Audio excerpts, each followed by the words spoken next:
નમસ્કાર વિદ્યાર્થી મિત્રો. તો ચાલો આજે ફરીથી પાછા આપણે રુધિરાભિસરણ તંત્રની સફરમાં આગળ વધીએ. પણ એ પહેલાં આપણા આગળના જે કંઈ પણ બી ટોપિક્સ આપણે ચર્ચા કરી છે એ બધા તમે બરાબર તૈયાર કરી લીધા હશે, ક્લિયર કરી લીધા હશે એવી આશા રાખું. જો વિદ્યાર્થી મિત્રો, મોટાભાગે જે વિડીયોમાં આપણે ભણીએ છીએ એને લગતા પ્રશ્નો વગેરે હું તમને તમારા સ્ક્રીન ઉપર જ આપી દઉં છું, પણ તેમ છતાં ક્યારેક વિડીયોની લંબાઈ વધી જવાને કારણે વધુ સમય પસાર થઈ ગયો હોય અને જો એ પ્રશ્નો ન આપ્યા હોય તો એને તમે આગળ જ્યારે વિડીયો શરૂ કરો છો ત્યારે જેનું ટાઇટલ આવે છે જૈવિક ક્રિયાઓ ભાગ 1, 2 વગેરે, એની સાથે એ જ લાઇનમાં કોર્નરમાં એક ટ્રાયેંગલ એરો બતાવેલો હોય છે. ત્યાં ટચ કરશો એટલે વિડીયોના ડિસ્ક્રિપ્શનમાં તમે એ વિડીયોની અંદર આવરી લીધેલા તમામ મુદ્દાઓ મેં નોંધેલા છે એ જોઈ શકશો. એટલે તમારે કામ એટલું કરવાનું છે કે વિડીયો જોઈ લીધા પછી એ ડિસ્ક્રિપ્શનમાં આપેલા મુદ્દાઓ એટલે કે પ્રશ્નો તમારે સ્વમૂલ્યાંકનમાં ચેક કરવાના છે કે તમને એટલું આવડે છે કે નથી આવડતું. જો એ બરાબર સમજાઈ ગયું હોય તો તૈયાર કરી લેવાનું, અને ક્યાંય પણ એમાં સમજવા મુશ્કેલી હોય તો આપણી પાસે વિડીયો લેક્ચરનો એક બેનિફિટ હાજર જ છે કે ફરીથી પાછા તમે રિપીટ કરી અને જોઈ શકો છો અને ફરીથી એને તૈયાર કરી શકો છો. તેમ છતાં કોઈ મુશ્કેલી હોય તો તમારા પાસે એક બીજો ઓપ્શન પણ છે કે તમે ડાયરેક્ટ તમને લોકોને કોન્ટેક્ટ પણ કરી શકો છો. બરાબર, જ્યાં આપણી સામે એક પેન્ડેમિક સિચ્યુએશન ઊભી થઈ છે કે જેમાં સ્કૂલમાં વિદ્યાર્થીઓને બોલાવી શકાય એમ નથી, એવા વખતે આપણે આ એક ઓપ્શન તરીકે, વિકલ્પ તરીકે આ વ્યવસ્થા ને પસંદ કરી છે, સ્વીકારી છે. પરંતુ એનો એક મોટો લાભ છે, એનો ઉપયોગ કરવાનો છે આપણે કે ક્લાસની અંદર ટીચર ભણાવી દે અને તમારું ધ્યાન નથી અથવા તો કંઈ તમને સમજાણું નથી તો તમારે સ્પેશિયલી પૂછવું પડે છે, જવું પડે ટીચર પાસે કે આ મને નથી આવડતું. જ્યારે વિડીયો લેક્ચરનો આ બેનિફિટ છે કે તમે એને વારંવાર સાંભળીને વારંવાર રિપીટ કરી અને જે કંઈ પણ બી ડાઉટ્સ હોય એને ક્લિયર કરી શકો. તો મુશ્કેલીમાં પણ આપણે ફાયદો શોધી અને એનો લાભ લેવાનો છે. બરાબર, તો એ રીતે જે કાંઈ પણ બી તમે ભણ્યા છો આટલા દિવસોમાં, ખાલી વિજ્ઞાનની વાત નથી કરતી, પણ જેટલા વિડીયો લેક્ચર ગણિત, વિજ્ઞાન, અંગ્રેજી બધા જ વિષયના તમે તમારા સુધી પહોંચ્યા છે, તો એમાં અત્યારે એક બીજો પણ તમારી સામે ફાયદો છે કે પૂરતો સમય છે તમારી પાસે. અડધી કલાકનો વિડીયો લેક્ચર જોયા પછી એને પ્રિપેર કરવા માટે તમારી પાસે તમારું જમવાનો, રમવાનો, સૂવાનો, ટીવી જોવાનો આ બધા સમયને બાદ કરીએ તો પણ ઓછામાં ઓછા 5-6 કલાક બચે કે જે તમે અભ્યાસને આપી શકો. અને અડધી કલાકનું રિવિઝન કરવા માટે 5-6 કલાક સફિશિયન્ટ કહેવાય. એટલે બહુ સારી રીતે તમે આની તૈયારી કરી શકશો. એટલે જો મિત્રો સ્કૂલે તમે આવો ત્યારે આ બધા જ ટોપિક્સ, બધા જ મુદ્દાઓ વિષય પ્રમાણે કમ્પ્લીટ તૈયાર કરીને જ આવજો એવી મને આશા છે. આમ તો વિશ્વાસ છે કે મારી દીકરીઓ કરશે જ. કરશો ને? સારું, તો આપણે આગળ વધીએ. આપણા આગળના મુદ્દામાં રુધિરાભિસરણ તંત્રમાં આપણે રુધિર નું બંધારણ અને હૃદયની રચના બે વસ્તુને જોઈ. આજે આપણે જોવાનું છે કે હૃદય દ્વારા રુધિરનું પરિભ્રમણ, હૃદયની અંદર રુધિરનું પરિભ્રમણ કેવી રીતે થાય છે અને હૃદયના પરિભ્રમણ દ્વારા આ રુધિર કઈ રીતે સમગ્ર શરીરને ઓક્સિજન પહોંચાડે છે એની સમજૂતી અહીંયા આગળ આપણે મેળવવાની છે. જો આપણી જે ટેક્સ્ટ બુક છે એમાં તમે ડાયરેક્ટ વાંચશો તો એનસીઈઆરટીની બુકનું ટ્રાન્સલેશન છે, એમાં કેટલાક શાબ્દિક અને વાક્યરચનાની દ્રષ્ટિએ તમને થોડુંક કન્ફ્યુઝિંગ લાગે એવું બનશે, પણ એક વખત અહીંયા સમજી લીધા પછી તમે સારી રીતે એને વાંચી શકશો, સમજી શકશો. બરાબર. બીજી એક વાત અહીંયા સાથે કહી દઉં કે અત્યારે આપણે જે જૈવિક ક્રિયાઓનો પાઠ ભણી રહ્યા છીએ એ આખો વિવિધ રચનાઓ અને વિવિધ અંગોની રચના વગેરે અને દર્શાવતાના અભ્યાસનું પ્રકરણ છે. એટલે ખાસ તમને અભ્યાસમાં ઉપયોગી થાય અને સરળતા રહે એટલે ઇન્ટરનેટ ઉપરથી જે તે રચના જે આપણે શીખી રહ્યા છીએ એને લગતા એનિમેટેડ ફોટોગ્રાફ્સ અથવા તો રિયલ ફોટોગ્રાફ્સ વગેરે શોધી અને તમને આ મુદ્દાની સાથે હું ગોઠવી આપું છું લેક્ચરમાં આપે એવી રીતના કે જેથી તમે એને સરળતાથી રચનાને સમજી શકો અને તમારા મનમાં એ એક આઈડિયા ક્લિયર થાય. બરાબર. એટલે એમાં ઘણી મહેનત થતી હોય છે કે ઇન્ટરનેટ ઉપરથી શોધી અને વિડીયોમાં એને મૂકવા અને એડિટ કરવા વગેરેમાં ઘણો સમય જતો હોય છે. પણ જો એનાથી મારી દીકરીઓને થોડોક લાભ થતો હોય અને એનો ઉપયોગ થતો હોય તો એ મહેનત મારા માટે આનંદની અને સંતોષની વાત હશે. એટલે તમારે પણ એટલી જ સિન્સિયરિટી અને મહેનતથી આ બધી વસ્તુઓનો ઉપયોગ કરવાનો છે. બરાબર. તો આપણે આગળ વધીએ. હૃદયની રચનામાં આપણે સમજ્યા કે આપણું હૃદય છે એ ચતુષ્ખંડી છે, 4 ખાનાઓ ધરાવે છે. ચતુષ્ખંડી હૃદયની રચનાને કારણે શું ફાયદો થાય છે એ આપણે અહીં જોશું. હૃદયના ઉપરના ખાનાઓ એટલે કર્ણકો, જમણું કર્ણક, ડાબું કર્ણક, અને નીચેના ખાનાઓ એટલે ક્ષેપકો, જમણું ક્ષેપક અને ડાબું ક્ષેપક. બરાબર. તમને સમજવામાં સરળતા રહે એ માટે થઈ અને અહીંયા તમે આકૃતિમાં જોઈ શકશો કે જે જમણી બાજુના ખાનાઓ છે એ મેં જુદા રંગથી બતાવેલા છે, બ્લુ ચોકથી બનાવેલા છે. ડાબી બાજુના ખાનાઓ છે કારણ કે અહીંયા આગળ અશુદ્ધ એટલે કે ઓક્સિજન વિહીન રુધિર છે, જ્યારે ડાબી બાજુએ કે જે પિંક ચોકથી બનાવેલા વિસ્તારો છે એ બધી જગ્યાઓએ ઓક્સિજન યુક્ત એટલે કે શુદ્ધ રુધિરનું વહન થાય છે. બરાબર. એટલે હૃદયમાં રુધિરના પરિવહનમાં 2 બાબતો ખાસ નોંધવાની છે અને યાદ રાખવાની છે કે રુધિર હંમેશા ઉપરથી નીચે તરફ વહન પામે છે.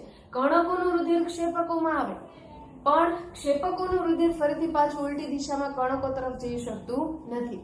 બીજી વસ્તુ કે હૃદયના ડાબા અને જમણા ભાગ, જમણી બાજુ અને ડાબી બાજુનું રુધિર મિક્સ નથી થતું, ભેગું નથી થતું. ડાબી તરફના રુધિરમાં ઓક્સિજન છે અને જમણી તરફના રુધિરમાં ઓક્સિજન નથી. આ બંને રુધિર જુદા જ રહે છે કેમ કે 4 ખાનાઓ પટલોથી જુદા પડેલા છે, એકબીજાનું રુધિર એમાં મિક્સ થઈ શકતું નથી. અને આવી રચનાને કારણે આપણે વધુ પ્રમાણમાં પૂરતો ઓક્સિજન હવામાંથી શોષી શકાય છે રુધિરની અંદર.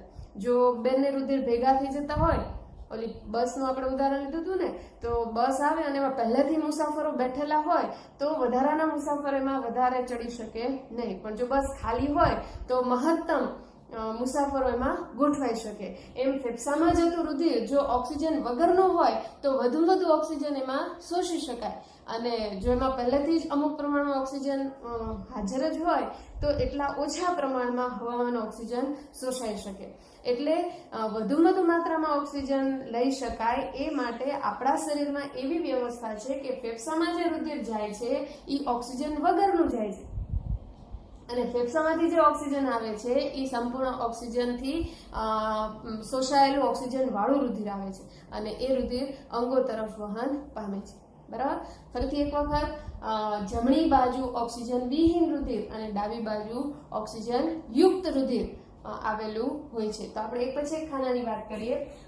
પહેલા વાત કરીએ જમણા કર્ણકમાં, તો જમણી બાજુ અને કર્ણક છે ત્યાં ઓક્સિજન વિહીન રુધિર છે. આપણે યાદ એટલું રાખવાનું છે કે આ 4 ખાનાઓમાં રુધિર આવે છે ક્યાંથી અને રુધિર જાય છે ક્યાં. બસ આ 4 વસ્તુ, જમણું કર્ણક, ડાબું કર્ણક, જમણું ક્ષેપક, ડાબું ક્ષેપક, એમાં રુધિર આવે ક્યાંથી અને એમાંથી રુધિર જાય ક્યાં, આટલું યાદ રહે એટલે આ આખા મુદ્દાનો જવાબ તમે સારી રીતે આપી શકશો. બરાબર. તો જમણા કર્ણકની વાત કરીએ તો એમાં ઓક્સિજન વિહીન રુધિર છે. આ ઓક્સિજન વિહીન રુધિર આવે ક્યાંથી કે શરીરના વિવિધ અંગોમાં ઓક્સિજનનો ઉપયોગ થઈ જાય એટલે રુધિરમાંથી ઓક્સિજન દૂર થાય. આવું ઓક્સિજન દૂર થયેલું રુધિર છે એ વિવિધ અંગોમાંથી એકત્રિત થઈ અને જમણા કર્ણક સુધી પહોંચે. અંગોમાંથી ઓક્સિજન વિહીન રુધિર જમણા કર્ણક સુધી પહોંચે. કોણ પહોંચાડે એને? તો કે અંગોમાંથી રુધિરને હૃદય સુધી લઈ આવતી જે રુધિર વાહિનીઓ છે એને કહેવામાં આવે છે શિરા. આ પણ વ્યાખ્યા છે જે યાદ રાખવાની છે. અંગોમાંથી રુધિરને હૃદય તરફ લઈ જતી રુધિર વાહિનીઓ, રુધિર છે એ વાહિની વગર વહન પામી શકશે નહીં, નળીઓમાં જ વહન પામે. તો જે નળીઓ અંગોમાંથી રુધિરને હૃદય તરફ લઈ આવે એને શું કહેવામાં આવે છે? શિરા. બરાબર. તો દરેક અંગ સાથે સૂક્ષ્મ શિરિકાઓ જોડાયેલી હોય છે. આવી શિરિકાઓ ભેગી થઈને શિરાઓ બનાવે છે. શિરાઓ ભેગી થઈ અને મોટી શિરાઓ બનાવે. મોટી શિરા માંથી છેલ્લે 2 મહાશિરાઓ છે, અગ્ર મહાશિરા અને પશ્ચિમ મહાશિરા. આ બંને મહાશિરા જમણા કર્ણકમાં ખુલે. આ આખો ભાગ છે એને શિરા તંત્ર તરીકે ઓળખાય. આમ વિવિધ અંગોમાંથી શિરા તંત્ર દ્વારા રુધિર એકત્રિત થઈ અને જમણા કર્ણક સુધી પહોંચે. અને કેવું રુધિર છે? ઓક્સિજન વિહીન રુધિર છે. બરાબર. આમ જમણું કર્ણક છે એ ઓક્સિજન વિહીન રુધિરથી ભરાઈ જશે. બરાબર. જે સમયે જમણું કર્ણક ઓક્સિજન વિહીન રુધિરથી ભરાશે એ જ સમયે ડાબું કર્ણક છે એ પણ રુધિરથી ભરાશે, પણ ત્યાં કયું રુધિર હશે? ઓક્સિજન યુક્ત રુધિર છે. તો હવે ઓક્સિજન યુક્ત રુધિર ક્યાંથી આવશે? તો આપણે આગળના શ્વસન તંત્રના અભ્યાસ વખતે સમજી લીધું કે ફેફસાની અંદર વાયુ વિનિમયની પ્રક્રિયા થાય, રુધિરમાંનો કાર્બન ડાયોક્સાઇડ છે એ દૂર થાય અને એમાં ઓક્સિજન ઉમેરાય. આમ ઓક્સિજન ઉમેરાવાની પ્રક્રિયા ફેફસામાં થાય છે. તો ફેફસામાં જે રુધિર ઓક્સિજન યુક્ત બન્યું છે, આવું ઓક્સિજન યુક્ત રુધિર ફેફસામાંથી થઈ અને ડાબા કર્ણક સુધી પહોંચે છે. કોણ લઈ આવે છે એને? તો કે ફેફસું એક અંગ છે અને અંગમાંથી હૃદય સુધી રુધિર લઈ આવે છે, એટલે એને પણ કહેવાય છે શિરા. પણ ફેફસા સાથે જોડાયેલી જે આ શિરા છે એનું ખાસ નામ છે ફુફ્ફુસ શિરા. આ ફુફ્ફુસ શિરા મારફતે ફેફસામાંથી ઓક્સિજન યુક્ત રુધિર ડાબા કર્ણકમાં આવશે. જો અહીંયા ધ્યાન દેવાની વાત છે મિત્રો કે બાકીની બધી જ શિરાઓ, ફેફસા સિવાયના બાકીના તમામ અંગો, અહીંયા અમે નીચે કર્યા છે એટલે નીચેના અંગો એવું નહીં, માથાથી લઈને પગ સુધીના બધા જ અંગો, પણ એમાં બાકાત કોણ? એક ખાલી ફેફસું. ફેફસા સિવાયના બાકીના બધા જ અંગોમાંથી જે રુધિર આવે છે અને શિરા તંત્ર એને લઈ આવે છે, એટલે બાકીની બધી જ શિરાઓમાં ઓક્સિજન વિહીન રુધિર છે, જે તમને મેં અહીંયા બ્લુ કલરથી બતાવેલી છે. પણ ફેફસામાંથી રુધિરને હૃદયમાં લઈ આવતી જે શિરા છે એ શિરા ગુલાબી ચોકથી બતાવેલી છે, એટલે કે એમાં ઓક્સિજન યુક્ત રુધિર છે. એટલે તમામ શિરાઓમાં ઓક્સિજન વિહીન રુધિર હોય, પણ એક ફુફ્ફુસ શિરામાં ઓક્સિજન યુક્ત રુધિર હોય. આમ શિરા તંત્ર દ્વારા બંને કર્ણકો રુધિરથી ભરાશે, પણ જમણું કર્ણક ઓક્સિજન વિહીન રુધિરથી અને ડાબું કર્ણક ઓક્સિજન યુક્ત રુધિરથી.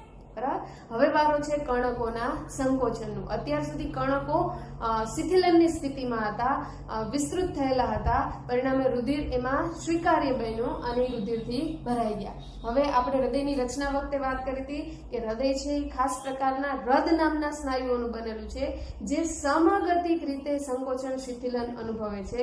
આવા એક સરખા દરથી પહેલા સંકોચન થાય, પછી શિથિલન થાય, સંકોચન થાય, શિથિલન થાય. આમ જે અત્યારે શિથિલનની સ્થિતિ છે એ સંકોચનની સ્થિતિ આવશે ત્યારે કર્ણકો સંકોચાવાને કારણે કર્ણકનું રુધિર ક્ષેપકોમાં જશે. જમણા કર્ણકનું રુધિર જમણા ક્ષેપકમાં અને ડાબા કર્ણકનું રુધિર ડાબા ક્ષેપકમાં વહન પામશે. બરાબર. અને એના માટે અહીંયા વચ્ચે એક રચના છે, એ રચનાને આપણે સમજાતા હૃદયની રચના વખતે શું હોય છે? ત્યાં આગળ ત્રિદલ વાલ્વ અને દ્વિદલ વાલ્વ, જમણી બાજુ ત્રિદલ વાલ્વ અને ડાબી બાજુ દ્વિદલ વાલ્વ, જે કર્ણકોના રુધિરને ક્ષેપકો તરફ વહન કરાવે છે. અને આ વાલ્વ છે એ રુધિરને પાછું નહીં જવા દે, ઉપરથી નીચે આવવા દેશે પણ નીચેથી ક્ષેપકમાંથી પાછું કર્ણકોમાં જવા દેશે નહીં. આમ જ્યારે કર્ણકો સંકોચાશે ત્યારે કર્ણકોનું રુધિર ક્ષેપકોમાં વહન પામશે. બરાબર. તો હવે શું થયું? કર્ણકો ખાલી થયા અને એનું રુધિર ક્ષેપકોમાં દાખલ થયું. બરાબર. જો હૃદયના સમગતિક સંકોચન વિકોચનમાં જ્યારે કર્ણકો સંકોચાય ત્યારે ક્ષેપકો શિથિલન પામે, વિસ્તૃત થાય, અને પછી જ્યારે ક્ષેપકો સંકોચાશે ત્યારે કર્ણકો વિસ્તૃત થશે. આ પ્રકારે એની ગતિ ચાલતી હોય છે. આપણે જે હૃદયના ધબકારા સાંભળીએ છીએ ને એ આને કારણે હોય છે. બરાબર. તો હવે ક્ષેપકો રુધિરથી ભરાઈ ગયા, પણ એમાં જમણી બાજુ કયું રુધિર છે? ઓક્સિજન વિહીન રુધિર છે. અને ડાબી બાજુ કયું રુધિર છે? ઓક્સિજન યુક્ત રુધિર છે. તો જમણા ક્ષેપકનું ઓક્સિજન વિહીન રુધિર એનું શું કરવાનું થાય છે? તો કે એમાં ઓક્સિજન નથી, એમાં ઓક્સિજન ઉમેરવાનો છે, જે શરીરના ઉપયોગમાં આવી શકે. અને ઉમેરવાની ક્રિયા કઈ જગ્યાએ થશે? ફેફસામાં થશે. તો જમણા ક્ષેપકના રુધિરને ફેફસા સુધી પહોંચાડવાનું છે. તો એવી એક નળી ગોઠવાયેલી છે કે જે જમણા ક્ષેપકમાંથી રુધિરને લઈ જશે અને એનું વહન કરાવશે ક્યાં સુધી? ફેફસા સુધી. તો અહીંયા આગળ બીજો એક શબ્દ, હૃદયમાંથી રુધિરને લઈ અને અંગ તરફ પહોંચાડતી જે વાહિની છે એને કહેવામાં આવે છે ધમની. આમ વાહિની બે પ્રકારની આવી, અત્યાર સુધીમાં બે શબ્દ આવ્યા આપણે, એક છે શિરા અને એક છે ધમની. બરાબર. શિરા એટલે શું? અંગોમાંથી રુધિરને હૃદયમાં લઈ આવે, અને ધમની એટલે શું? હૃદયમાંથી રુધિરને અંગો તરફ લઈ જાય. બરાબર. તો આવી એક ધમની કે જે જમણા ક્ષેપકમાંથી રુધિરને ફેફસા સુધી પહોંચાડે છે, આ ફેફસા સાથેની જે ધમની છે એને ત્યાં જેમ ફુફ્ફુસ શિરા કીધું એમ આને ફુફ્ફુસ ધમની તરીકે ઓળખવામાં આવે છે. બરાબર. તો ફુફ્ફુસ ધમની શું કરશે? જમણા ક્ષેપકનું ઓક્સિજન વિહીન રુધિર ફેફસા સુધી લઈ જશે. ફેફસામાં જશે એટલે ત્યાં વાયુ વિનિમયની પ્રક્રિયા થશે, રુધિરમાં જે કાર્બન ડાયોક્સાઇડ છે એ દૂર થશે અને એ જગ્યાએમાં ઓક્સિજન ઉમેરાશે અને રુધિર ઓક્સિજન યુક્ત બની જશે. આવું ઓક્સિજન યુક્ત રુધિર છે એ ફુફ્ફુસ શિરા મારફતે ડાબા કણકમાં આવેલું હતું, જે અત્યારે ડાબા ક્ષેપક સુધી પહોંચેલું છે. એટલે ડાબા ક્ષેપકમાં ઓક્સિજન યુક્ત રુધિર છે એનું શું કરવાનું છે? એની ક્યાં જરૂર છે? તો કે ઓક્સિજન વાળું રુધિર છે એ તો શરીરના બધા કોષોને એની જરૂર છે, બધા અંગોને એની જરૂર છે. એટલે ડાબા ક્ષેપકમાંથી આવા ઓક્સિજન વાળા રુધિરને દરેક અંગો સુધી પહોંચાડવાની વ્યવસ્થા છે. અને એ વ્યવસ્થા એટલે ધમની તંત્ર. ડાબા ક્ષેપકમાંથી એક મોટી ધમની નીકળશે જેને મહાધમની કહેવામાં આવે છે. આ મહાધમની આગળ જતા જુદા જુદી શાખાઓમાં વહેંચાશે જેને ધમનીઓ કહેવાશે. આ ધમનીઓ જુદા જુદા અંગો સુધી પહોંચી અને વધારે નાની શાખાઓમાં વહેંચાઈ જશે જેને ધમનિકાઓ તરીકે ઓળખવામાં આવે છે. અને છેવટે એ દરેક અંગના પેશીકોષો સાથે જોડાયેલી હોય છે. આ આખી વ્યવસ્થા છે એને ધમની તંત્ર કહેવાય. આમ હૃદયમાંથી ઓક્સિજન યુક્ત રુધિર ધમની તંત્ર દ્વારા વિવિધ અંગો સુધી પહોંચે છે.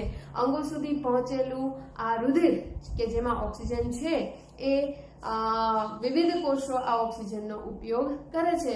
પરિણામે રુધિર ફરીથી ઓક્સિજન વિહીન બને છે. તો આજે શિરાઓની કેશિકાઓ અને ધમનીઓની કેશિકાઓ એ બંને અંગતંત્ર પાસે જોડાયેલી હોય કે જે ઓક્સિજન વિહીન રુધિરને ફરીથી શિરાતંત્ર મારફતે હૃદય સુધી પહોંચાડે. બરાબર. આમ આખું સંપૂર્ણ વહન પૂરું થાય છે. પણ તમે આમાં ધ્યાન દીધું હશે તો તમે જોયું હશે કે એક આખા ચક્ર દરમિયાન હૃદયની અંદર રુધિર 2 વખત પસાર થાય. જો ફરીથી એક વખત જોઈએ કે અંગોમાંથી શિરાતંત્ર દ્વારા ઓક્સિજન વિહીન રુધિર એકત્રિત થઈ અને જમણા કણકમાં આવે છે. હૃદયમાં આવ્યું રુધિર, જમણા કણકમાંથી જમણા ક્ષેપકમાં આવે છે. જમણા ક્ષેપકમાંથી આ રુધિર વહન પામી ફેફસા સુધી જાય છે અને ફેફસામાં વાયુ વિનિમયની પ્રક્રિયા થાય છે. એમાં ઓક્સિજન ઉમેરાય છે.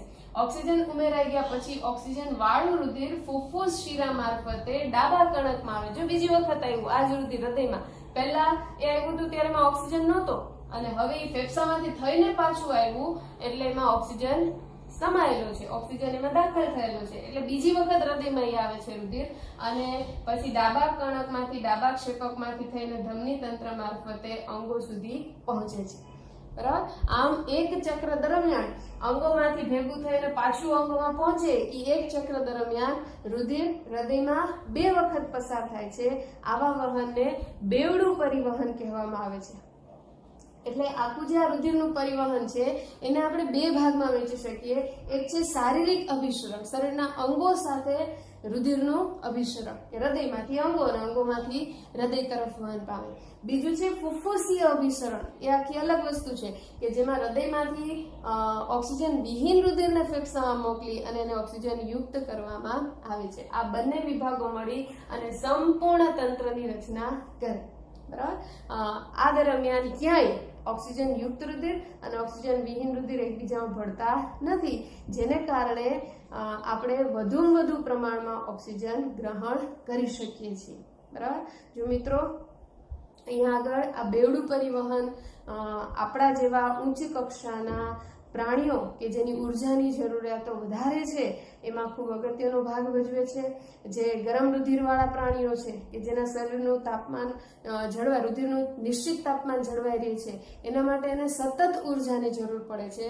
જ્યારે ઠંડા રુધિરવાળા જે સજીવો છે કે જેના રુધિરનું તાપમાન વાતાવરણ સાથે આધાર રાખે છે, વાતાવરણના તાપમાન સાથે જોડાયેલું છે, એના કરતાં આવા ગરમ રુધિરવાળા પ્રાણીઓમાં ઉર્જાની જરૂરિયાત વધારે હોય, જે પૂરી કરવા માટે આવી વ્યવસ્થા ગોઠવાયેલી છે. બરાબર. તો આ આખી વાત થઈ હૃદય દ્વારા રુધિરનું પરિવહન અને ફેફસા દ્વારા એમાં ઓક્સિજનનો પ્રવેશ. બરાબર. તો આની સાથે આપણે રુધિર વાહિનીઓ વિશે એક મહત્વની બાબત સમજ્યા કે હૃદયમાંથી રુધિરને અંગોમાં લઈ જાય એને ધમની કહેવાય, અને અંગોમાંથી રુધિરને હૃદયમાં લઈ આવે એને શિરા કહેવાય, અને પેશીકોષો પાસે આ બંનેની સૂક્ષ્મ નલિકાઓ જે જોડાયેલી હોય એને રુધિર કેશિકાઓ કહેવાય. આમ આના પછીનો આપણો જે મુદ્દો છે, આના પછીનો આપણો જે ટોપિક છે એ છે રુધિર વાહિનીઓ. તો રુધિર વાહિનીઓને આપણે 3 પ્રકારમાં સમજી શકીએ, 3 પ્રકારમાં એનો અભ્યાસ થઈ શકે. રુધિરને લઈ આવતી અને લઈ જતી જેટલી રુધિર વાહિનીઓ આપણા શરીરમાં છે એ બધી રુધિર વાહિનીઓને આપણે 3 પ્રકારમાં વહેંચી શકીએ. ધમનીઓ છે, પછી શિરાઓ છે, અને ત્રીજું છે રુધિર કેશિકાઓ. તો ધમની એટલે શું? ધમની કોને કહેવામાં આવે છે? જે હૃદયમાંથી રુધિરને અંગો તરફ લઈ જાય એવી રુધિર વાહિનીને ધમની તરીકે ઓળખવામાં આવે. બરાબર. પરંતુ અંગોમાંથી રુધિરને હૃદય તરફ લાવે એવી રુધિર વાહિનીઓને શિરા તરીકે ઓળખવામાં આવે. તો હમણાં જે આપણે સમજૂતી મેળવી એ મુજબ મોટા ભાગની ધમનીઓમાં ઓક્સિજન યુક્ત રુધિર હોય, કારણ કે હૃદયનું કામ જ છે કે ઓક્સિજન વાળા રુધિરને અંગો સુધી પહોંચાડવાનું. બરાબર. પણ એમાં એક અપવાદ કોણ છે? તો કે ફુફ્ફુસ ધમની. શરીરની બાકીની બધી જ ધમનીઓમાં ઓક્સિજન યુક્ત રુધિર હોય, પરંતુ ફુફ્ફુસ ધમનીમાં ઓક્સિજન વિહીન રુધિર હોય, કારણ કે હૃદયમાંથી ઓક્સિજન વિહીન રુધિરને ફેફસામાં મોકલવામાં આવે છે કે જ્યાં એ ઓક્સિજન યુક્ત બને છે. બરાબર. એનાથી ઉલટું શિરાઓની અંદર ઓક્સિજન વિહીન રુધિર હોય છે. એમાં એક અપવાદ છે ફુફ્ફુસ શિરા. બાકીના બધા જ અંગોમાંથી ઓક્સિજન વિહીન રુધિર હૃદય સુધી પહોંચે છે. એકમાત્ર ફેફસા સાથે જોડાયેલી શિરા છે એ ઓક્સિજન યુક્ત રુધિરને હૃદયમાં દાખલ કરે છે. બરાબર. એટલે આ અપવાદની વાત થઈ. ત્રીજી વસ્તુ, ધમનીની દિવાલ જાડી હોય છે, કારણ કે હૃદયમાંથી દબાણપૂર્વક રુધિરને અંગો સુધી પહોંચાડવામાં આવે છે. આવા ઊંચા દબાણને સહન કરી શકે એટલે ધમનીની દિવાલ જાડી હોય છે. જ્યારે શિરાઓમાં અંગોમાંથી રુધિર એકત્રિત થાય છે કે જેમાં પર્યાપ્ત માત્રામાં દબાણ હોય છે. ખૂબ ઊંચા દબાણે રુધિરનું વહન શિરાઓમાં થતું નથી, એટલે શિરાની દિવાલ કેવી હોય છે? પાતળી હોય છે. શિરાની દિવાલ પાતળી હોય છે. એક વિશિષ્ટ રચના શિરાઓમાં જોવા મળે છે. અંગોમાંથી એકત્રિત થયેલું રુધિર છે એ હૃદય તરફ વહન પામે છે, એ પાછું ન જાય એ માટે શિરાઓમાં વાલ્વની રચના હોય છે. જ્યારે આવા કોઈ વાલ્વની જરૂર ધમનીમાં હોતી નથી, એટલે એમાં વાલ્વ હોતા નથી. કોઈ શિરાની રચના લઈએ, તમને જો કે આકૃતિમાં પણ તમે જોઈ શકો છો, પણ શિરાની અંદર જ્યારે રુધિરનું ચોક્કસ દિશામાં વહન થતું હોય તો એ જ દિશામાં પટલમય રચના આવેલી હોય છે, પડદાઓ ગોઠવાયેલા હોય છે કે જેથી એક દિશામાં રુધિરનો પ્રવાહ શક્ય બને, પણ ઉલટી દિશામાં જ્યારે રુધિર આવે તો આ પડદા બંધ થઈ જાય, પડદા નીચે આવી જાય, એટલે રુધિર પાછું આવી શકશે નહીં. આવી વાલ્વની રચના શિરાઓમાં હોય પણ ધમનીઓમાં હોતી નથી. આપણને આવો તફાવત પૂછે છે પરીક્ષામાં, ધમનીઓ અને શિરાઓ વચ્ચેનો તફાવત આપો, તો એના મુખ્ય તફાવત છે. અહીંયા એક દબાણની વાત આવી. ધમનીઓમાં રુધિર ઊંચા દબાણે વહન પામે છે. કેટલું દબાણ હોય છે? તો 2 પ્રકારના દબાણ સામાન્ય રીતે રુધિર ઉપર જોવા મળે છે. એક સંકોચન દબાણ અને એક શિથિલન દબાણ. હમણાં આપણે હૃદયની રચનામાં અને રુધિર પરિવહન વખતે જોયું કે હૃદયના સ્નાયુઓ સંકોચાય છે અને વિસ્તરણ પામે છે. તો જ્યારે એ સંકોચન પામે ત્યારે રુધિર ઉપર કેટલું દબાણ હોય છે, અને જ્યારે એ વિસ્તરણ પામે ત્યારે રુધિર ઉપર કેટલું દબાણ હોય છે એ નિશ્ચિત આંક છે. સંકોચન દબાણ 120 મિલીમીટર પારાના દબાણ જેટલું હોય છે, અને શિથિલન દબાણ 80 મિલીમીટર પારાના દબાણ જેટલું હોય છે. આપણે ડોક્ટર પાસે જઈએ કંઈ પણ તકલીફ હોય અને ડૉક્ટર પાસે જઈએ તો એ ચેક કરતી વખતે એક ખાસ પ્રકારના સાધનનો ઉપયોગ કરે છે, જેમાં એક પટ્ટો આપણા હાથ ઉપર બાંધી અને પછી એમાં હવા ભરી અને હાથ ઉપર દબાણ ઊભું કરે છે, અને એ સમયે એની સાથે રાખેલા સાધનમાં એ પારાની ઊંચાઈ કેટલી છે એ નોંધે. જો 80-120 આવે તો નોર્મલ કહેવાય, પણ ઘણી વખત શરીરની કેટલીક ખામીને કારણે અથવા તો કોઈ પણ બાહ્ય પરિસ્થિતિને કારણે આ દબાણ વધારે અથવા તો ઓછું હોઈ શકે છે. ધમનીની અંદરની દિવાલોમાં કેટલીક વખતે અમુક પ્રકારના પ્રોટીન્સ જમા થવાને કારણે, કોલેસ્ટ્રોલ્સ જમા થવાને કારણે એનો વેહ છે એ સાંકડો થઈ જાય, અંદરની દિવાલ છે એ વધારે જાડી થતી જાય અને એમાં ખાસ પ્રકારના કોલેસ્ટ્રોલ જામી જતા હોય તો એનો જે રુધિર પસાર થવાનો માર્ગ છે એ સાંકડો થતો જાય, તો એવા વખતે દબાણ વધી જતું હોય તો એને હાઇપરટેન્શન કહેવામાં આવે છે, હાઈ બીપી કહેવામાં આવે છે. આવી પરિસ્થિતિ ન થાય એટલે આપણી દિનચર્યા અને ખાવા પીવાની કેટલીક ટેવો વગેરેમાં ધ્યાન રાખવાથી આનાથી બચી શકાય છે. વગેરે માહિતી તમે ટેક્સ્ટબુકમાં છે, વાંચજો, મજા આવશે. બરાબર. ત્રીજી વાત આવે છે રુધિર કેશિકાઓ. તો રુધિર કેશિકાઓને આપણે કઈ રીતે સમજશું કે હૃદયમાંથી જે મોટી ધમની બહાર નીકળે છે એ મોટી ધમની વિવિધ શાખાઓમાં વહેંચાઈ અને ધમનીઓમાં રૂપાંતરિત થાય છે. આવી ધમનીઓ પેશી કોષો સુધી પહોંચી અને મહાધમની અંગો, જુદા જુદા અંગો તરફ રુધિરને લઈ જાય છે.